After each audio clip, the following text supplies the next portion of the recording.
Hello, everyone, and welcome. I'm excited to start our session today with Mega Goal 1.2. Today, we'll be focusing on Unit 6, titled Take My Advice. Our main topics will be language in context and conversation skills. Over the course of this presentation, we'll explore how to use language effectively in real-life situations and practice engaging in meaningful conversations. I look forward to sharing some useful tips and strategies with you all. Let's get started. Let's go through some practical advice for handling problems in conversations with a partner. First, it's important to read the situation carefully and give thoughtful responses. When you encounter issues, try to give clear and constructive advice. Remember, the number 6 can remind us to give advice when needed. Next, answer questions honestly and use your listening skills to understand your partner's perspective. Recognize key points in what they say and respond accordingly. Listening is crucial, so always pay attention and show that you're engaged. Also, using specific phrases from real talk can help keep the conversation natural and authentic. Pay attention to stress in 2- and 3-word verb phrases, as this can influence how your message is received. For specific information, ask the right questions about the conversation. This helps clarify details and ensures you're both on the same page. Ultimately, these strategies, reading, giving advice, answering, using real talk, recognizing cues, and listening, are all essential for managing effective and respectful conversations with a partner.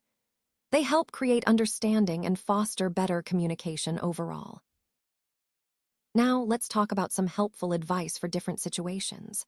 For example, if you're struggling with school, you should study harder to improve your grades. If you're feeling unwell, like having a bad cold, taking medicine can help you recover faster. For those who want to stay active and healthy, taking up a sport is a great idea. On the other hand, if you love eating sweets, remember that eating too many can be bad for your health, especially if you're trying to manage your weight. In this context, warming up is an important step before exercising, and it can help prevent injuries. When someone asks for advice, it's good to listen carefully and suggest practical solutions. For instance, if someone says, "I've got very bad marks at school," you might advise them to study more. If they say, "I have a bad cold," resting and taking medicine is the best course.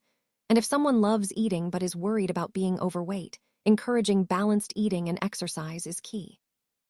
All these points highlight the importance of making healthy choices and taking appropriate action based on individual needs. This is a vital part of our overall theme of maintaining health and well-being. I think it's clear that there are several changes I could make to improve my overall well-being. For instance, I ought to work less, which means finding a better balance between my professional and personal life. I shouldn't work on weekends, because taking that time off is essential for recharging and spending quality moments with loved ones. When it comes to my caffeine intake, I ought not to drink a lot of coffee, as too much caffeine can affect my sleep and energy levels negatively. Moving closer to work is another suggestion. This could help reduce commute time and stress, giving me more time to relax or focus on other activities. I'd better start exercising more regularly because physical activity is key to staying healthy and feeling energized. Additionally, I should go out with friends more often, which can boost my mood and help me maintain a good social balance. Lastly, I'd better take a vacation periodically.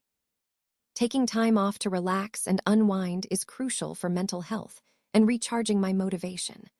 Overall, these changes align with the broader goal of leading a healthier, more balanced life. Now, let's go over the problem and the doctor's advice. First, the doctor suggests that he should start having salt in his food again. This might seem simple, but it's important because salt helps maintain electrolyte balance and can prevent weakness. Speaking of weakness, he feels weak when he exercises, which indicates he might need to adjust his diet or activity level. The doctor recommends that he stop eating nuts, possibly because they could be contributing to his issues, or because he needs to reduce certain nutrients. He's also experiencing skin problems, which could be linked to diet or other health factors. To address this, the doctor advises changing his diet and taking up sports or other physical activities. Regular exercise can improve overall health, boost energy, and help with skin health. Lastly, he's gaining weight, and this change needs to be monitored and managed carefully. Overall, these points highlight the importance of a balanced diet and active lifestyle in maintaining good health. It's about making small, consistent adjustments that can lead to significant improvements. Now, let's talk about listening and practicing with phrasal verbs. When a phrasal verb is describing an action, you'll notice that the stress is usually on the second part. For example, if you say, give up, the emphasis should be on up. This stress pattern helps convey that you're talking about the action itself. So, as you listen to native speakers or practice speaking, pay close attention to where the emphasis falls. It's a key part of understanding and using these verbs naturally.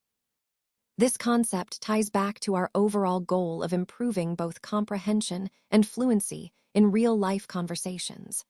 By practicing with this in mind, you'll become more confident in using phrasal verbs correctly and naturally. Now, it's important to talk to them and explain that we can't always be free to help everyone all the time. We need to set boundaries and communicate clearly. So, what's Hussein's advice to Mohammed? Well, he's suggesting that Mohammed should be honest about his limits. It's especially relevant because of the exam pressure Mohammed is facing right now. You might notice that Mohammed looks upset. Why do you think that is? It's likely because he's feeling overwhelmed or stressed, maybe worried about balancing his studies and helping others. This brings us to his classmates. How do they fit into this? It seems like there's a bit of a relationship dynamic at play, perhaps with some expectations or misunderstandings. What do you think their relationship is like? Are they supportive, or is there some tension? This slide reminds us that clear communication and understanding boundaries are key, especially during stressful times like exams. It's all about maintaining healthy relationships while also taking care of ourselves. Hussein says, who says, and it's a reminder that sometimes we make assumptions about what others think or believe. It's important to pause and consider whether those assumptions are accurate. To be honest, Mohammed adds, looking out for myself. This highlights a common mindset where individuals prioritize their own needs, which can sometimes lead to misunderstandings or conflicts if we're not careful. Finally, Mohammed again mentions, who says, feeling down. This points to the idea that emotional states like feeling down are often misunderstood or misjudged by others. Overall, these points emphasize the importance of questioning our assumptions about others, thoughts, and feelings. It ties into the broader theme of understanding and empathy, reminding us to look beyond what we think we know and to truly consider the perspectives and emotions of those around us. Today, I want to talk about how we can use certain words to express our feelings in different ways. For example, the phrase feeling down is often used to mean someone is depressed or sad. It's a common way to describe feeling low or unhappy. On the other hand, feeling up is used to mean someone is happy or in a good mood. These expressions show how versatile language can be when talking about emotions. It's important to understand these key points because they help us communicate our feelings more vividly and naturally. Recognizing these expressions also connects to the overall theme of how language reflects our emotional states and influences how we connect with others. So, what did he actually say? Well, the responses are quite telling. When asked if he's feeling down, he replies with a simple yes and then a yeah. Interestingly, there's a playful twist with the phrase feeling dawn instead of feeling down, and he still responds with yeah. This little wordplay highlights how sometimes our expressions of emotion can be subtle or even humorous, but they still convey a sense of being in a low or reflective state. It ties into the overall theme of how we communicate feelings, sometimes straightforward, sometimes with a bit of humor or ambiguity. Understanding these nuances is key when we're trying to interpret emotional cues, whether in conversations, therapy sessions, or even in everyday interactions. It reminds us to pay attention to not just what is said, but how it's said, and sometimes even what isn't said directly. So what did he actually say? Well, the first point is I can look out for myself.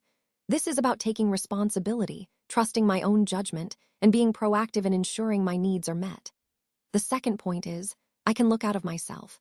This might sound a bit confusing at first, but it's really about stepping outside of my own perspective, considering others' viewpoints, and understanding how my actions affect those around me. The third point is, I can look up for myself. Here, it's about seeking help when needed, knowing when to reach out, and not hesitating to ask for support. Together, these statements emphasize a theme of self-reliance balanced with awareness of others. It's about developing confidence in myself while also being attentive and considerate of the broader context. This balance is key as we work towards personal growth and effective collaboration. So, what did he actually say? Well, I want to be very honest with you about this. I think it's important to approach this conversation with sincerity and transparency. You see, sometimes we hear things that might be misunderstood or taken out of context, so I want to clarify exactly what was communicated. Being honest helps us build trust and ensures we're all on the same page moving forward. So, let's dive into the details and really understand the core message he was trying to convey. This honesty ties back to the overall theme of open communication and integrity in our work. So, here's what's happening with Mohammed and his classmates. They keep calling him to ask questions or to get help preparing for exams. It's quite frequent, and I imagine it can be pretty overwhelming for him. Mohammed believes it's important to communicate clearly with his classmates. He thinks he should tell them that he also needs time to work and study, and that they can't always expect him to be available. Many of his classmates assume he knows everything, and that he doesn't need to set aside time for his own studies. This can create a lot of pressure on Mohammed, especially if they don't realize how busy he really is. To avoid unnecessary calls when he's not in the right mood, Mohammed tries to gauge how he's feeling before answering. If he's fed up or just needs a break, he might not pick up or might be less responsive. Ultimately, he wants to talk to his classmates and clearly explain that he also needs time to prepare for exams. It's about setting boundaries and managing expectations, so everyone understands that while he's willing to help, he also has his own study time. This situation highlights the importance of communication and respecting each other's needs, especially during busy exam periods. Let's take a look at the workbook on page 278, specifically Exercise D. This is a great opportunity to reinforce what we've covered today. I encourage you to go through this exercise thoroughly, as it will help solidify your understanding. Remember, the key points we've discussed are essential for applying these concepts effectively. As you work through the exercise, try to connect each step back to the overall theme of our presentation, whether it's improving your skills, understanding the process, or developing a strategic mindset. Doing this homework will not only reinforce your learning, but also prepare you for real-world application. So, take your time, think critically, and enjoy the learning process.